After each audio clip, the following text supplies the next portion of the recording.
దేవునికి మహిమ కలుగును గాక. ప్రియమైనటువంటి సహోదరులారా, రండి దేవుని వాక్యాన్ని మనం ధ్యానం చేసుకుందాం. ఈరోజు ఇర్మియా గ్రంథం ద్వారా ఉన్నటువంటి ఈ యొక్క 52 అధ్యాయాలు ఉన్నాయి. 52 అధ్యాయాలు కూడా మనకు ఒక అధ్యాయం ద్వారా దేవుడు మనతో ఏం మాట్లాడబోతున్నాడో ప్రతిదినము ప్రతి క్షణము ఆయన వాక్యపు వెలుగులో నేర్చుకుందాం. మనం కూడా మన జీవితాలని కట్టుకుందాం. వాక్కు చదువుకుందాం. యెహోవా వాక్కు నాకు ప్రత్యక్షమిలాగా సెలవిచ్చును. గర్భములో నేను నిన్ను రూపింపక మునిపే నిన్ను ఎరిగితిని, నీవు గర్భము నుండి బయలుపడక మునిపే నేను నిన్ను ప్రతిష్ఠించితిని, ప్రవక్తలకు జనముగా నేను నియమించితిని. గర్భములో స్తోత్రం నాయనా, నీకు వందనాలు అయా. ఈ మాటల ద్వారా మాకు బలాన్ని ఇవ్వండి, శక్తినివ్వండి, ఆత్మీయమైనటువంటి శక్తినివ్వండి, భౌతికమైనటువంటి బలాన్ని కూడా ఇవ్వండి. ప్రభువా, మమ్మల్ని ఎన్నుకున్నందుకు నీకు స్తోత్రాలు. కూడి వచ్చిన బిడ్డను దీవించండి, ఆశీర్వదించండి, మహిమ కొరకు వాడుకోండి. యేసుక్రీస్తు నామములో సమర్పించి అడిగి వేడుకొంచున్నాం తండ్రి, ఆమేన్. గర్భములో నేను నిన్ను రూపింపక మునిపే నిన్ను ఎరిగితిని, నీవు గర్భము నుండి బయలుపడక మునిపే నేను నిన్ను ప్రతిష్ఠించితిని, జనములకు ప్రవక్తగా నిన్ను నియమించితిని. చూడండి, ఎప్పుడు దేవుడు ఎన్నుకున్నాడో తెలుసా? నువ్వు అనుకుంటున్నావు నేను ప్రభువుని, చాలామంది వచ్చినటువంటి మాటలు ఇవి. నేను ప్రభువుని ఎరగను, నేను ప్రభు దగ్గరికి రాను, ప్రాణమైనా పోయినా పర్లేదు కానీ యేసు ప్రభువుని నమ్మను అని అనేక మంది నోటంటూ వింటూ ఉన్నాం. నిజమే, కానీ ప్రభు అంటున్నాడు, తల్లి గర్భములో పడక మునిపే, గర్భములో నేను నిన్ను రూపింపక మునిపే నేను ఎరిగితిని అన్నాడు. నీవు గర్భము నుండి బయలుపడక మునిపే నిన్ను గర్భంలోనే ప్రతిష్ఠించాను, నా సేవకుడు కావాలి అని.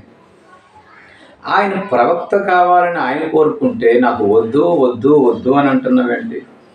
ఈ పని ఎలాంటిది? ఇది నమ్మకమైనటువంటి పని కదా.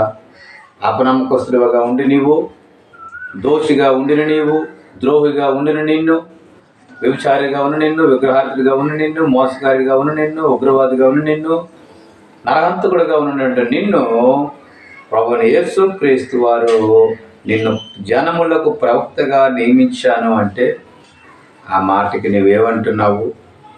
చూడండి, ఈ మాట ఎంత అద్భుతమైనటువంటి మాట. ఈరోజు ప్రభువు నిన్ను ఎప్పుడు ఎన్నుకున్నాడు? ఈరోజు ఎన్నుకున్నాడో తెలుసా? తల్లి గర్భములో పడక మునిపే, నీ గర్భములో నిన్ను నేను రూపింపక మునిపే. అసలు రూపించింది ఎవరండి? నిన్ను గర్భంలో, నీ తల్లి గర్భంలో నేను పెట్టింది ఎవరండి? నీకు ఈ రూపం రావాలని పెట్టింది ఎవరండి? నీ కాళ్ళు చేతులు, అందుకే చొలాలి గర్భంలో ఎముకలు ఎలా ఎగురుచున్నాయో నీకు తెలిసినా? నిజమే, చొలాలి గర్భంలో, తల్లి గర్భంలో ఎముకలు ఎలా ఎదుగుతున్నాయో ఎవరికైనా తెలిసినా? అది ఆయన సృష్టి, ఆయన సృష్టి క్రమం అది. ఒకవేళ ఆయన కాదు అంటే ఆయన భూమి మీద రాకమునిపే నిన్ను చంపేస్తాడు. కానీ నేను భూమి మీద ఉంచాడు అంటే నువ్వు పాపం చేయడానికి కాదు. భూమి మీద నిన్ను దించాడు అంటే, భూమి మీద నీకు జీవం పోసాడంటే, ఇంత వాడివై, ఇంతంత వాడివై, విటులుడివై, అద్భుతమైనటువంటి శక్తిని పొందుకున్న నీవు దేవునికి విరోధముగా నువ్వు పనిచేస్తావా? దేవుని ప్రజలకు విరోధంగా పనిచేస్తావా? విద్వేషాలు పెడుతుంటావా? మత ఘర్షణలు పెడుతుంటావా? మత విద్వేషాలు పెడుతుంటావా? భావ విద్వేషాలు పెడుతుంటావా? ఎందుకు ఇలా రెచ్చగొడుతూ ఉంటున్నావు? ప్రభు అంటున్నాడు, నిన్ను నేను జనములకు ప్రవక్తగా నియమించితిని అని ఇర్మియా ద్వారా మాట్లాడుతూ ఉన్నప్పుడు అప్పుడు అంటున్నాడు, అయ్యో ప్రభువుకు యెహోవా చిత్తగించు, నేను బాలుడినే, మాట్లాడదు నాకు శక్తి లేదు. అయ్యా, నేను బాలుడినయ్యా. ఇంకా చూడండి, బాలుడిగా ఉన్నప్పుడు ఇర్మియాని పిలిచాడు.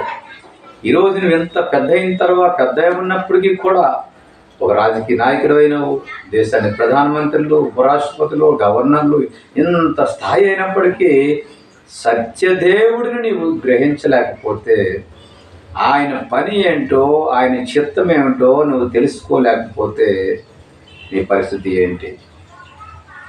ఆయన అసలు నీ ఎడల ఆయన చిత్తము, నిన్ను ఏ రీతిగా వాడుకోవాలనుకుంటున్నాడో ఆయన నువ్వు సమీపంగా ఉండకపోతే నీ స్థితిగతులు ఏమై ఉంటాయో తెలుసా నీకు?